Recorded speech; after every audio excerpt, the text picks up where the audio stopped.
a hand in helping Jephthah win the war. Okay? And you're telling people, you're going around telling little kids in church and stuff, yeah, God did that because, teach an evil person, Jephthah, a lesson. Really.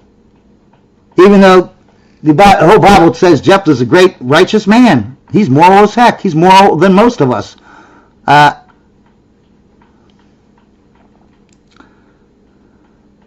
This thing that God allows innocent people to die to prove a point to evil people?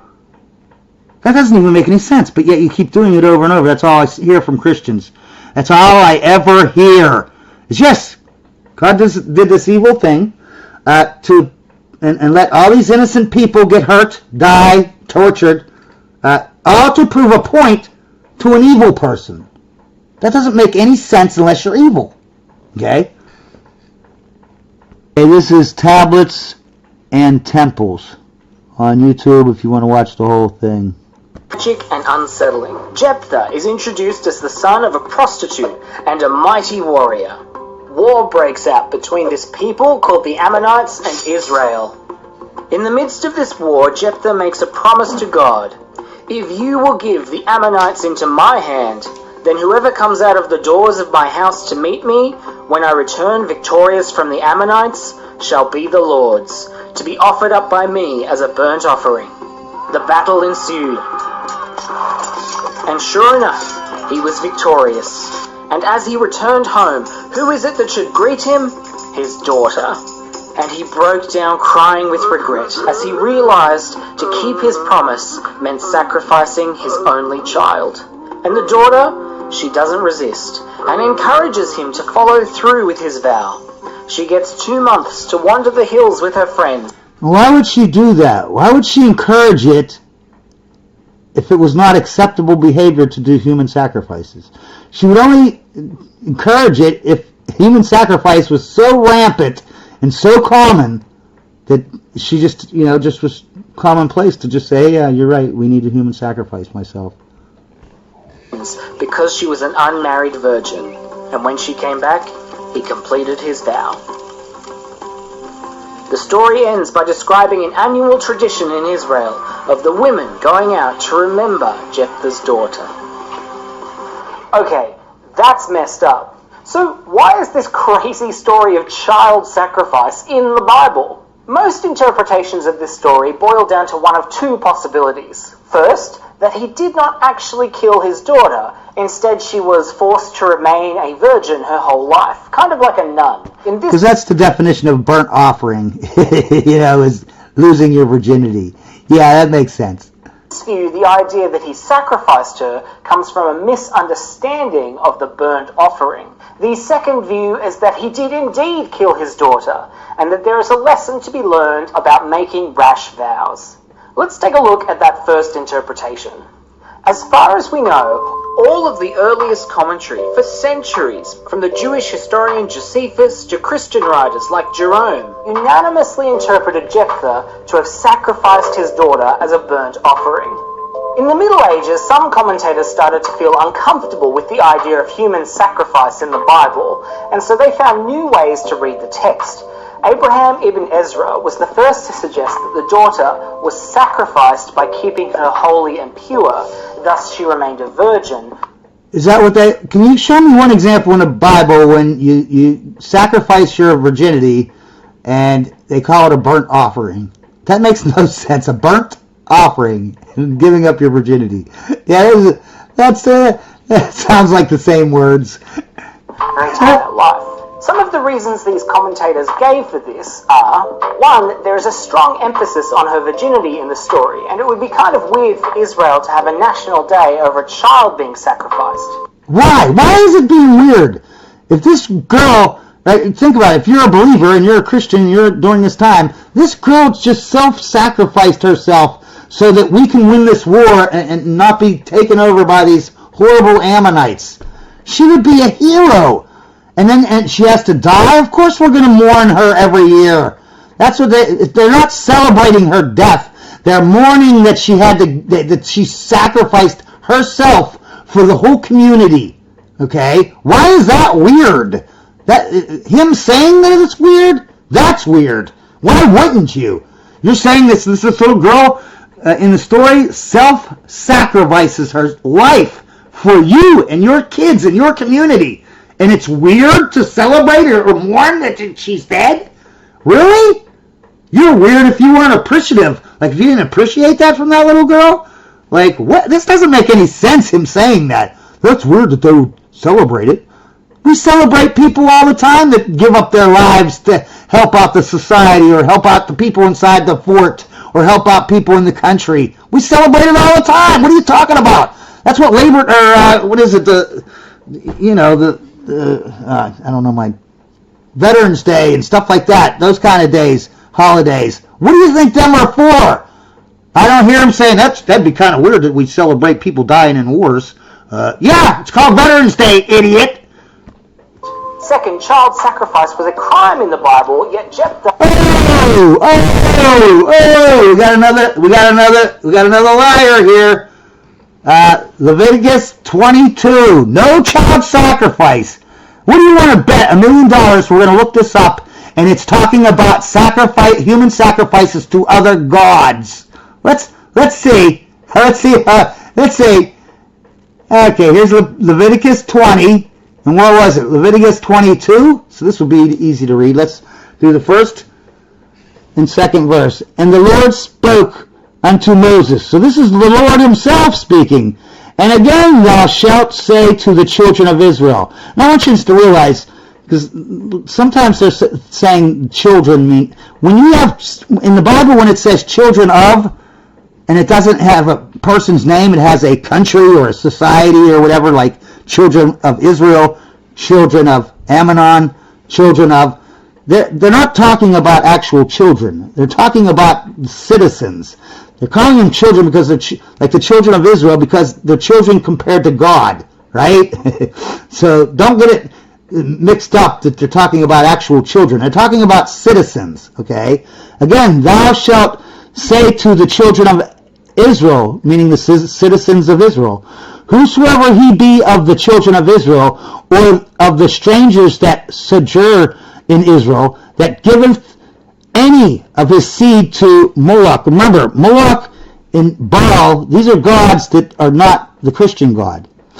He said, okay, so whosoever he be of the children of Israel, meaning all the people that are Jews, that giveth any seed to this guy, any seed to this other god, he shall surely be put to death. The people of the land shall stone him with stones. Okay, first of all, this has nothing to do with human sacrifice. I don't see the word sacrifice. I don't see the word... all I'm seeing is the word seed, meaning don't have sex and have children with this tribe of Moloch who worship this other god Baal. Okay, so this guy is even worse than the last video, right, where they gave the 3 examples in Jeremiah. At least the examples that they gave in Jeremiah were actually about human sacrifice. This one doesn't even have anything to do with human sacrifice. Nothing at all. It has to do with giving your seed to this tribe and having children with these evil people. Nowhere in it, and if you do that, you should be stoned. This doesn't even bring up human sacrifice to other gods. It doesn't bring up human sacrifice at all. And my question is, why, if there's a verse in the Bible that says that the God is against human sacrifice, period, why don't anyone show it? Why do they keep putting these... and I could put up 100 videos from these Christians, and they will put up 100 verses saying how God doesn't like human sacrifice. But every time you look them up, you get one of 2 things. Either this, where the verse has nothing to do with human sacrifice, it's not even mentioned. It's not even mentioned. Or it's mentioned, but he's only against human sacrifice when you're human sacrificing to another god. Why is every example about another god? Oh, I know why. Because the Christian God in the Christian Bible does love human sacrifice. The literal foundation of Christianity is based on human sacrifice. And we're going to get to that. You know, that will be our third story, okay? But I think the second story is going to be Abraham and whatever. But you can see, he's lying. This guy's lying about the verse more than the Jeremiah guy was. The phrase used in Jephthah's vow meaning burnt offering comes from the root word Allah, which means to go up, and so it's argued that it's been misunderstood in this context. He was setting his daughter aside for God. You can understand why people would want to rescue the Bible from this uncomfortable story. There are several major problems with this theory, though. The first being that this idea only developed in the Middle Ages. All of the earliest commentators interpreted it as human sacrifice. The later The reason why is because that's what it was. There was human sacrifice rampant through Christianity. And as time went on, you know, they took that out.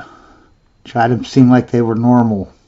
Interpretation coincided with the growth of the number of women participating in monasteries and secluded monastic life in medieval Europe. Later interpretation coincided with the growth of the number of women participating in monasteries and secluded monastic life in medieval Europe. The second problem is that while the Hebrew word does come from a root verb that means to go up, when used as a noun in the Bible, it always refers to a burnt offering. The history or origin of a word doesn't dictate its meaning. The way to determine what a word means is to look at its use in as many different contexts as possible. Yeah. When looking at this noun, olah, in Hebrew, there are hundreds of other examples to look at, and they all refer to a burnt offering.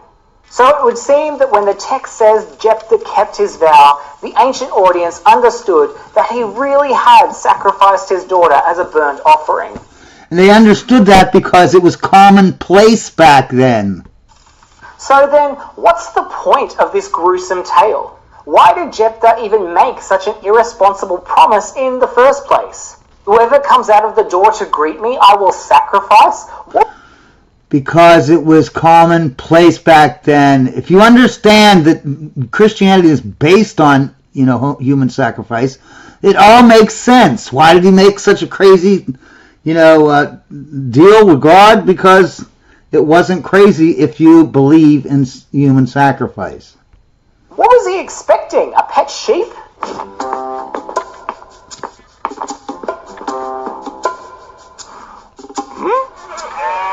Well, that is actually what some have argued. The particular word Jephthah used in his vow translates literally, the one that comes out. Could it have been an animal he was hoping for? The vast majority of the time that wording is used in this way, it refers to people, but there are a few occasions where it refers to an inanimate object. So there is a small chance. No, it's not. There's not a small chance it could be an inanimate object, because inanimate objects don't walk and talk like an animal.